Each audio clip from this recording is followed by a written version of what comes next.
bahwa itu perintah Allah, bahkan berdialog langsung dengan Allah Subhanahu wa taala.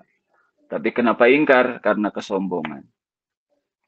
Wa kadzabu, dan mendustakan, bukan cuma ingkar tapi juga mendustakan. Mendustakan tuh mengklaim bahwa yang dibawa oleh para nabi, para rasul, ayat-ayat Allah yang dibawa mereka itu dusta, adalah kebohongan.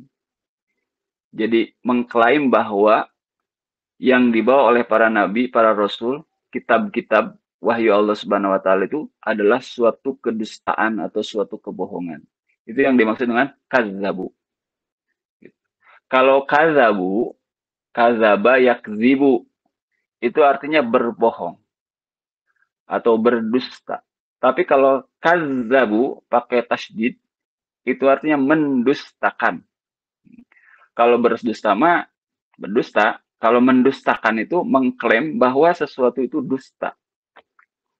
Jadi orang-orang yang kafir, ingkar, menolak ayat-ayat Allah, menolak bahwa ayat-ayat Allah itu berasal dari Allah, kalamullah yang dibawa para rasul itu berasal dari Allah, dan bahkan mendustakannya, menganggapnya sebagai sesuatu yang dusta, sesuatu yang dibuat-buat oleh para rasul. Apa yang terjadi kepada mereka? Ulaika ashabun nari hum fiha khalidun. Mereka itu adalah orang-orang yang nanti akan menjadi penghuni-penghuni neraka. Hum fiha khalidun. Dan mereka akan menetap selama-lamanya di neraka itu. Makisuna abadan. Selama-lamanya mereka menetap di neraka. La yafnauna, tidak hancur, tidak berakhir keadaan mereka seperti itu, terus menerus di dalam neraka. Artinya tidak hancur itu, ya mereka kebakar gitu, tapi setelah kebakar kembali kepada keadaan semula untuk terus menerus disiksa berulang-ulang. Gitu. Entah seperti apa bentuknya ya siksa neraka itu. Gitu. Tetapi itu adalah siksa yang nggak kebayang bagaimana sakitnya.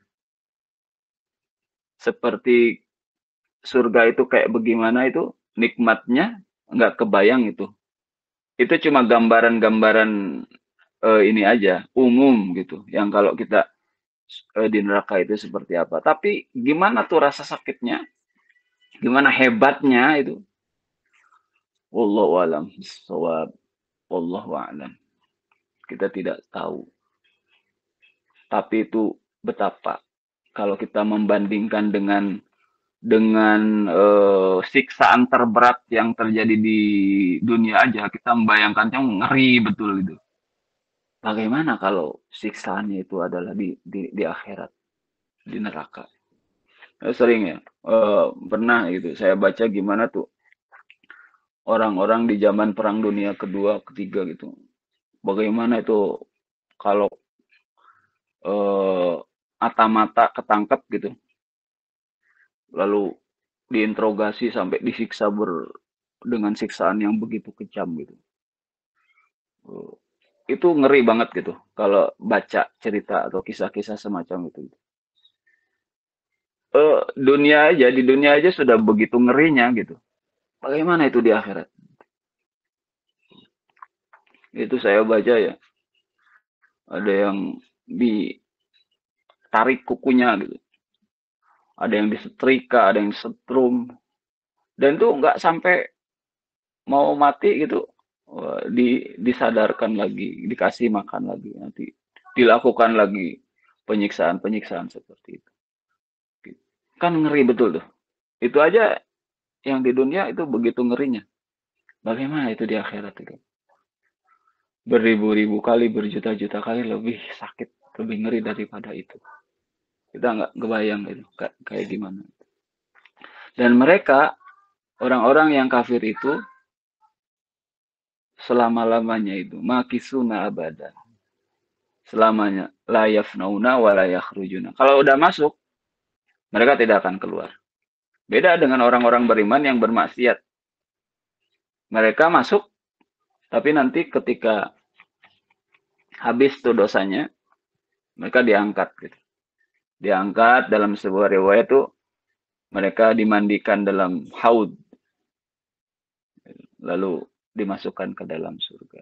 Tapi meski cuma sekilat itu ya nggak mau kita. Meskipun nggak layak, berdoa memohon kepada Allah agar tidak mau memasukinya, tidak pernah kita dimasukkan ke dalamnya. Karena begitu beratnya gitu, siksa di dalamnya.